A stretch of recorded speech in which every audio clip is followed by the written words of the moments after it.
केंद्रीय सड़क परिवहन मंत्री नितिन गडकरी ने जम्मू और कश्मीर में एशिया की सबसे लंबी जोजिला सुरंग के निर्माण कार्य की शुरुआत की।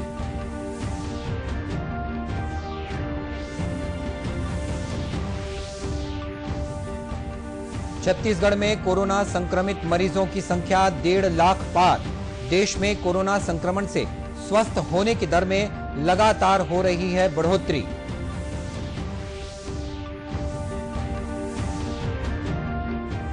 भोजन में आवश्यक पौष्टिक तत्वों की पूर्ति और कुपोषण पर नियंत्रण के लिए आगामी 1 नवंबर से प्रदेश में शुरू होगी फोर्टिफाइड राइस वितरण की योजना।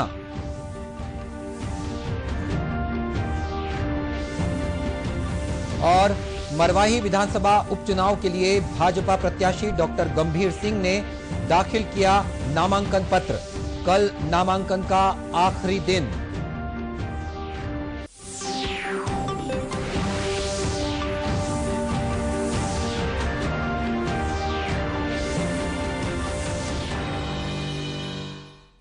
नमस्कार, आप देख रहे हैं दूरदर्शन समाचार। मैं हूं मनीष अहलूवालिया और अब समाचार विस्तार से।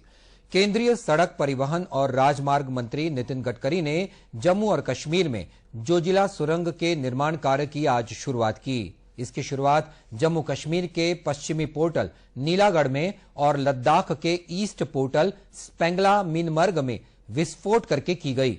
इस मौके पर श्री गडकरी ने कहा कि इस सुरंग से सभी मौसम में राष्ट्रीय राजमार्ग 1 पर स्थित श्रीनगर और लेह के बीच संपर्क बना रहेगा। साथ ही जम्मू कश्मीर के एकीकरण के लिए सभी क्षेत्रों में आर्थिक और सामाजिक सांस्कृतिक गतिविधियों को इससे बढ़ावा मिलेगा। निश्चित रूप से लद्दाख और लेह की और कश्मीर की इकोनॉमी बदलने में इसका उपयोग होगा। ये टनल की लंबाई 14.15 किलोमीटर है और यह अपने आप में एशिया में सबसे बड़ी टनल बनने वाली है, एक रिकॉर्ड बनने वाला है। ये जैसा एक रिकॉर्ड हुआ है, वैसे दूसरा भी सबसे बड़ा रिकॉर्ड इसमें प्रस्तापित हुआ है कि इस टनल के काम में हमारे विभाग के सभी अधिकारियों के और सभी लोगों के प्रयासों के कारण हमने करीब 4,000 करोड़ रुपए की बचत भी की है। भारत के जनता के 4,000 करोड़ बचाए हैं और एशिया की सबसे बड़ी टनल का निर्माण का कार्य का शुभारंभ हुआ है। ये निश्चित रूप से आज बहुत ही गौरव का क्षण है। उल्लेखनीय है कि 3,000 मीटर की ऊंचाई पर जोजिला दर्रे पर बनने वाली 14.15 किलोमीटर लंबी सुरंग से राष्ट्रीय राजमार्ग 1 पर स्थित द्रास करगिल होते हुए श्रीनगर और लेह जुड़ जाएंगे। और प्रदेश की खबरों में छत्तीसगढ़ में कोरोना संक्रमित मरीजों की संख्या 1.5 लाख से पार हो गई है। बुधवार को प्रदेश में 2,830 कोरोना संक्रमित नए मरीजों की पहचान की गई है। प्रदेश में कोरोना से अब तक 1,339 लोगों की मौत भी हो चुकी है। वर्तमान में 27,000 से अधिक कोरोना संक्रमित मरीजों का इलाज विभिन्न अस्पतालों और होम आइसोलेशन में चल रहा है। वहीं केंद्र सरकार ने कहा है कि देश में कोरोना संक्रमण से स्वस्थ होने की दर 87.36% तक हो गई है। पिछले 24 घंटों के दौरान 81,000 से अधिक कोविड मरीज स्वस्थ हुए हैं।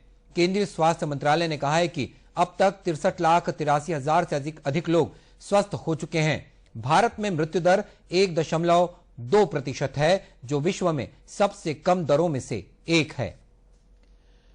दूसरी तरफ प्रदेश में कोरोना संक्रमण के बढ़ते मामलों को देखते हुए कोरोना संक्रमण के लक्षण वाले मरीजों की पहचान के लिए कोरोना सघन सामुदायिक अभियान भी चलाया जा रहा है।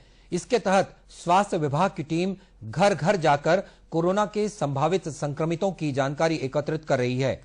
कोरबा जिले में भी घर घर सर्वे का कार्य जारी है। कोरबा के जिला चिकित्सा और स्वास्थ्य अधिकारी डॉक्टर बी बोर्डे ने बताया है कि सघन सर्वे अभियान के दौरान कोरोना लक्षण वाले मरीजों का एंटीजन टेस्ट किया गया है। इनमें कोरोना संक्रमित मरीजों का तत्काल उपचार शुरू किया गया।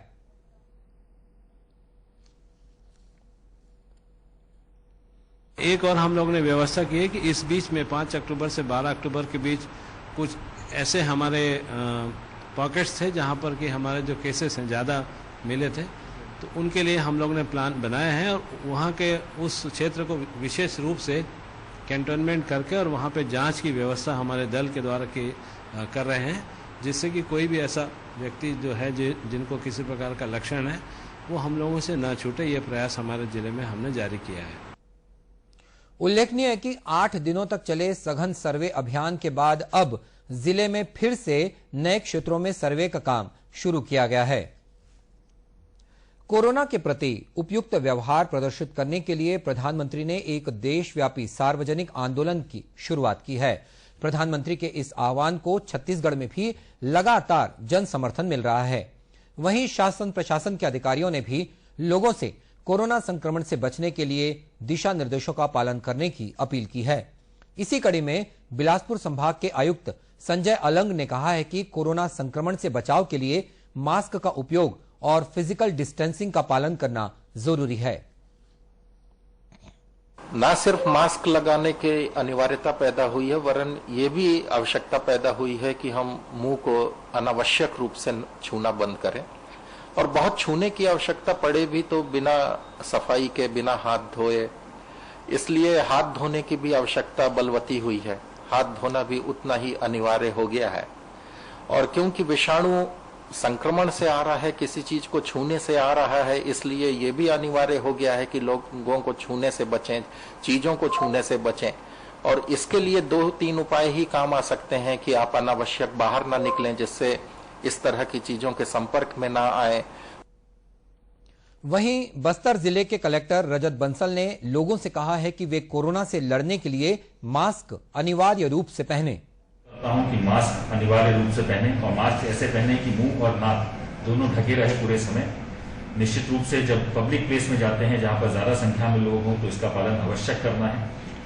दूरदर्शन की तरफ से मास्क अप कैंपेन जो चलाई जा रही है, मैं मानता हूं कि इस प्रकार की जागरूकता कैंपेन चलानी बहुत ही आवश्यक है। जिला प्रशासन के द्वारा भी अलग अलग प्रकार की कैंपेन जागरूकता के लिए भी चलाई जा रही है। साथ में अलग अलग टीम्स भी कार्रवाई कर रही हैं। उल्लेखनीय है कि कोरोना संक्रमण की रोकथाम के लिए समाज के बुद्धिजीवियों, खिलाड़ियों, कलाकारों और सामाजिक कार्यकर्ताओं ने भी लोगों से हमेशा मास्क पहनने का आग्रह किया है। भोजन में आवश्यक पौष्टिक तत्वों की पूर्ति और कुपोषण के नियंत्रण के लिए आगामी 1 नवंबर से प्रदेश में फोर्टिफाइड राइस वितरण की योजना शुरू की जाएगी। आयरन और विटामिन से युक्त फोर्टिफाइड राइस वितरण की ये योजना कोंडागांव जिले में पायलट प्रोजेक्ट के रूप में शुरू होगी। सार्वजनिक वितरण प्रणाली और अन्य कल्याणकारी योजनाओं के तहत चावल को फोर्टिफाइड कर वितरित किया जाएगा। मुख्यमंत्री भूपेश बघेल ने चालू वित्तीय वर्ष के बजट भाषण में इस योजना को प्रारंभ करने की घोषणा की थी। इसके लिए राज्य सरकार द्वारा 5 करोड़ 80 लाख रुपए का बजट में प्रावधान किया गया है। गौरतलब है कि फोर्टिफाइड राइस में लौह तत्व, विटामिन D12 और फॉलिक एसिड युक्त फोर्टिफाइड राइस कर्नेल का मिश्रण होता है। मरवाही विधानसभा क्षेत्र के उपनिर्वाचन के लिए अधिसूचना जारी होने के साथ ही नामांकन पत्र दाखिल करने का सिलसिला जारी है। भाजपा के प्रत्याशी डॉक्टर गंभीर सिंह ने आज नामांकन पत्र दाखिल किया। इस मौके पर पूर्व मुख्यमंत्री डॉक्टर रमन सिंह, भाजपा के प्रदेश अध्यक्ष विष्णुदेव साय और नेता प्रतिपक्ष धर्मलाल कौशिक मौजूद थे। वहीं मरवाही विधानसभा क्षेत्र के लिए बुधवार को 2 अभ्यर्थियों ने नामांकन पत्र दाखिल किए थे। इनमें कृष्ण कुमार ध्रुव और ऋतु पंदराम शामिल है। उल्लेखनीय है कि अनुसूचित जनजाति वर्ग के लिए आरक्षित मरवाही सीट के लिए 16 अक्टूबर तक नामांकन पत्र भरे जा सकते हैं। नामांकन पत्रों की जांच 17 अक्टूबर को होगी, जबकि अभ्यर्थी अपना नाम 19 अक्टूबर तक वापस ले सकेंगे। मतदान 3 नवंबर को होगा। संसद द्वारा पारित किए गए कृषि संशोधन विधेयक को लेकर छत्तीसगढ़ में भारतीय जनता पार्टी जन जागरूकता अभियान चला रही है। इसी कड़ी में राजनांदगांव जिले में भाजपा के कार्यकर्ता गांवों में चौपाल लगाकर किसानों को नए कृषि कानून के संबंध में जानकारी दे रहे हैं। सांसद संतोष पांडे ने छुरिया क्षेत्र के विभिन्न गांवों में जनसंपर्क किया। इस दौरान उन्होंने कहा कि नए कृषि कानून किसानों के हित में है।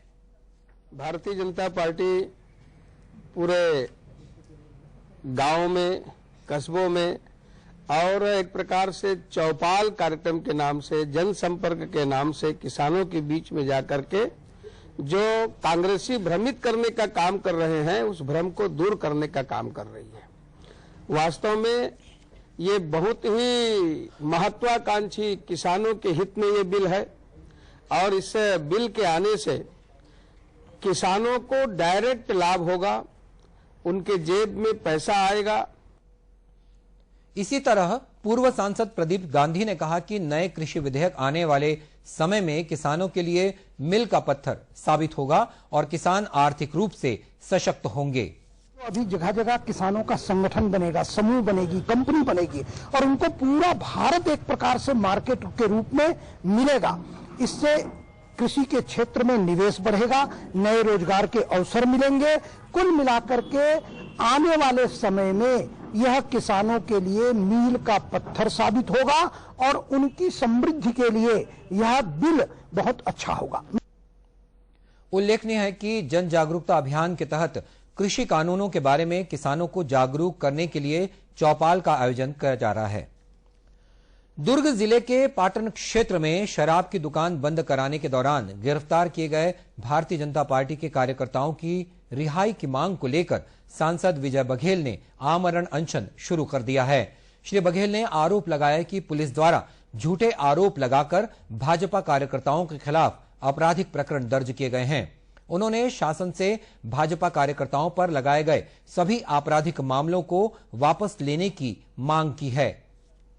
ये मांग करते हैं पुलिस प्रशासन और जिला प्रशासन से, यहाँ की सरकार से, कि जो फर्जी केस लगाया गया है, वीडियो है, क्लिपिंग है, आप उसका छानबीन करिए, देखिए वो निराधार जो फर्जी जो केस लगाए हैं उसके खात्मे के लिए तत्काल कार्रवाई शुरू करें। ये लिखित में हमको ये दोनों अधिकारी, प्रमुख अधिकारी थे जिनके अधिकार में है, और जो हमारे 3 साथी वहां पे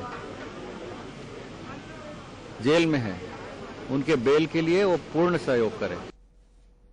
गौरतलब है कि सांसद श्री बघेल के नेतृत्व में भाजपा कार्यकर्ताओं ने पाटन थाने के सामने प्रदर्शन किया था। आज विश्व हाथ धुलाई दिवस है। इस मौके पर प्रदेश भर में विभिन्न शासकीय कार्यालयों, ग्राम पंचायतों और आंगनवाड़ी केंद्रों में हाथ धुलाई के कार्यक्रम आयोजित किए गए। इसके तहत दुर्ग जिले के ग्राम सेलूद में भी हाथ धुलाई का विशेष कार्यक्रम आयोजित किया गया।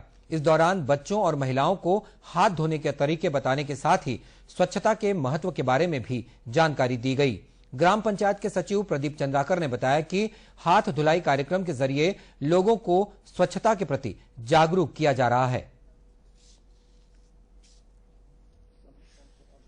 शौच के बाद, खाने से पहले और कोई भी काम करने से पहले और करने के बाद हमको नियमित रूप से हाथ धुलाई करना चाहिए। आज कोविड के जो महामारी चल रही है उसका भी हमारा सबसे ज्यादा चीज यही सीखे हैं कि हमको हाथ धुलाई कैसे करना है, नियमित रूप से किस प्रकार से हाथ धोते रहना है, यही चीज हमारे द्वारा सीखा गया है।